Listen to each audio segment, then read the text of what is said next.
Les gens commencent à dépenser des millions d'euros pour acheter des terrains virtuels, dans un monde virtuel, pour gagner de l'argent virtuel. C'est ce qu'on appelle le métaverse. Si vous n'avez jamais entendu parler de ce concept auparavant, regardez ça. Ce jeune homme ici a dépensé 69 millions de dollars pour acheter un NFT, un tableau numérique pour le dire, qu'il va exposer dans son propre musée qu'il est en train de construire dans un métavers, qui est un terrain virtuel qu'il achète pour des milliers de dollars, voire des millions. Il y a quelques semaines, une autre personne a déboursé 2,4 millions de dollars pour acheter un terrain virtuel. C'est absurde pour beaucoup d'entre nous.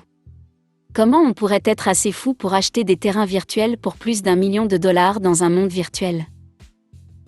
Eh bien, nous sommes ici pour répondre à certaines de ces questions.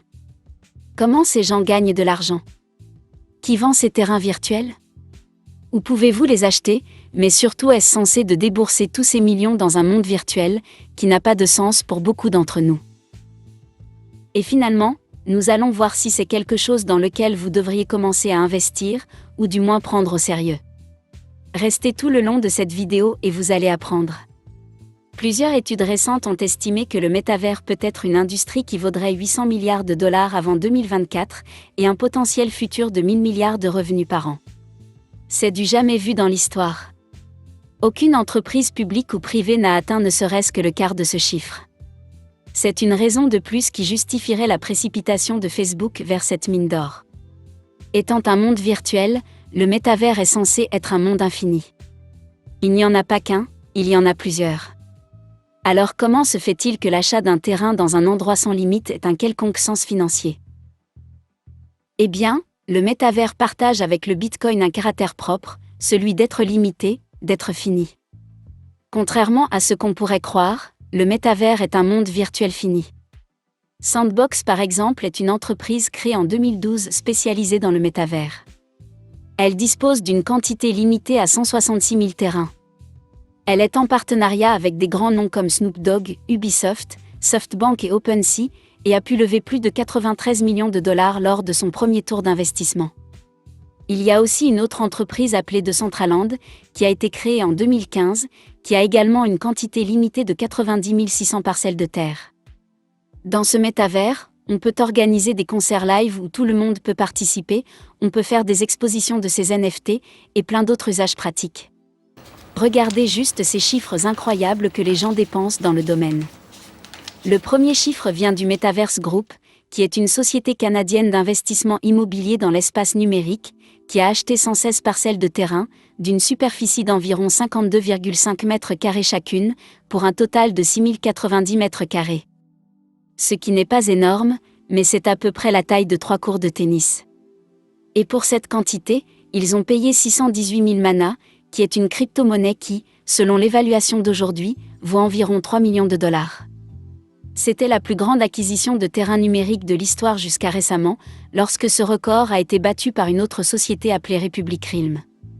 Republic Realm est une autre société d'investissement numérique qui a dépensé 4,3 millions de dollars pour acheter des terrains virtuels au sein de Decentraland qu'on vient de voir à l'instant. Cette entreprise a aussi un méga yacht avec un jacuzzi, une cabine de DJ et 2 aires d'atterrissage pour hélicoptères.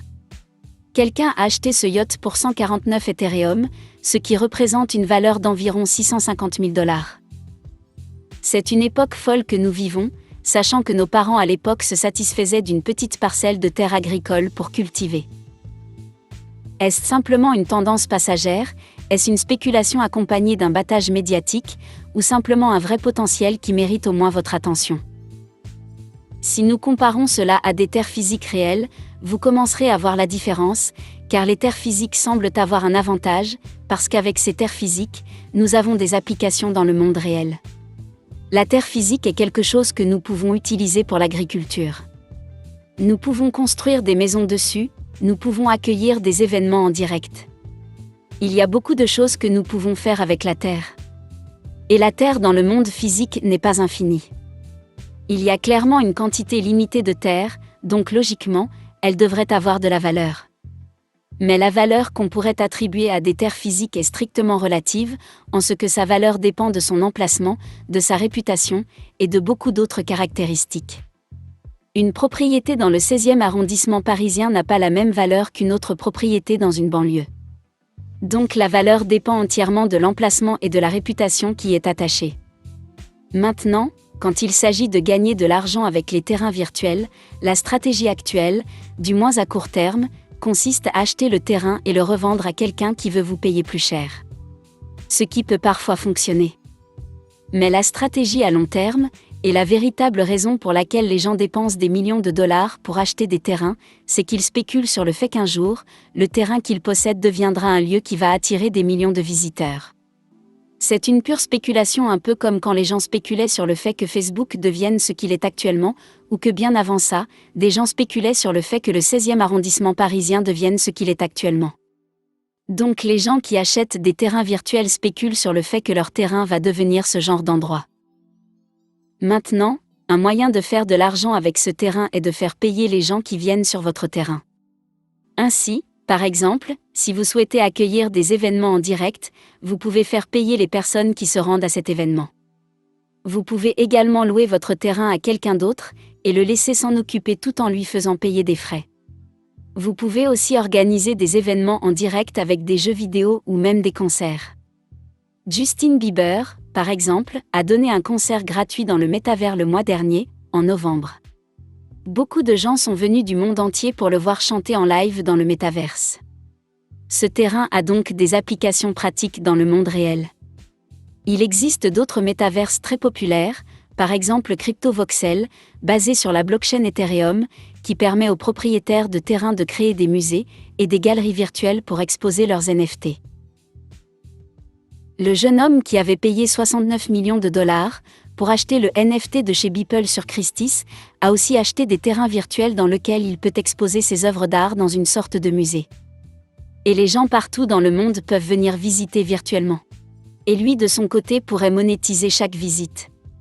De la même manière, Snoop Dogg s'est associé avec l'entreprise Sandbox pour construire un manoir virtuel qui abritera des collections NFT. Les gens peuvent s'y rendre et s'y promener, interagir avec lui, et il pourra éventuellement organiser des concerts pour eux. Et vous pouvez même acheter des terrains tout autour de son manoir. Il y a juste quelques jours, quelqu'un a dépensé 450 000 dollars pour acheter un terrain virtuel à côté de chez Snoop Dogg. La plus grosse vente de terrain dans ce monde virtuel est celle d'Axie Infinity, qui a vendu un terrain virtuel pour 2,5 millions de dollars. C'était ce qu'on appelle une parcelle de jeunesse parce qu'il n'y en a eu que 220. Mais voici ce que tout le monde se demande. Qui nous vend ces terrains, et d'où ils obtiennent le pouvoir de nous les vendre? Eh bien les gens qui nous vendent ces terrains virtuels sont les développeurs d'un métaverse spécifique. Parce que rappelez-vous, il n'y a pas qu'un seul métaverse, il y en a plusieurs. Les plus populaires sont ceux que nous avons déjà cités, à savoir Sandbox et Decentraland. Et Facebook aussi qui vient de rejoindre la course, avec une approche centralisée grâce à son projet Meta. Maintenant, est-ce que ça vaut la peine que vous investissez dans ce métavers? Parce qu'il y a un grand nombre de vidéos qui recommandent implicitement aux gens d'investir. Ce qui est peut-être la bonne chose à faire pour certaines personnes d'investir en temps et en argent. Mais il faut savoir avant d'investir que les risques liés à ces investissements sont énormes. À l'heure actuelle, il y a peu ou pas du tout de personnes identifiables qui ont fait un retour sur investissement incroyable en achetant des terrains et en les revendant à quelqu'un d'autre. Les premiers investisseurs seront certainement des multimillionnaires. Mais pas tous les investisseurs. Ceux qui se permettent d'acheter des terrains virtuels à des prix incroyables sont déjà des multimillionnaires, qui ont la capacité de peut-être perdre des millions sans se ruiner. À côté d'eux, il y a des gens assez passionnés par ce métavers qui en savent tout, et qui n'ont peut-être pas des millions, mais des communautés existantes pour échanger et parler et construire ces métavers. Si vous n'avez que 5 000 € et cherchez à investir, le métavers n'est probablement pas là où vous voudriez commencer, sauf si vous voulez spéculer. Mais cela ne vous empêche nullement de prendre au sérieux ce nouveau monde numérique. Rejoindre des communautés dans lesquelles on parle de ces choses est la meilleure façon de commencer. Ce qui nous mène à ce dernier constat. Le métaverse va absolument devenir le futur, tout comme nous savions qu'Internet allait devenir le futur. Mais ce que nous ne savions pas, c'est à quoi ressemblerait Internet en 2021. De la même manière que nous n'avons aucune idée de ce à quoi ressemblera le métaverse dans 10 ans. Cela ne nous empêche pas de deviner et faire des prédictions. Mais la plupart des gens vont finir par se tromper.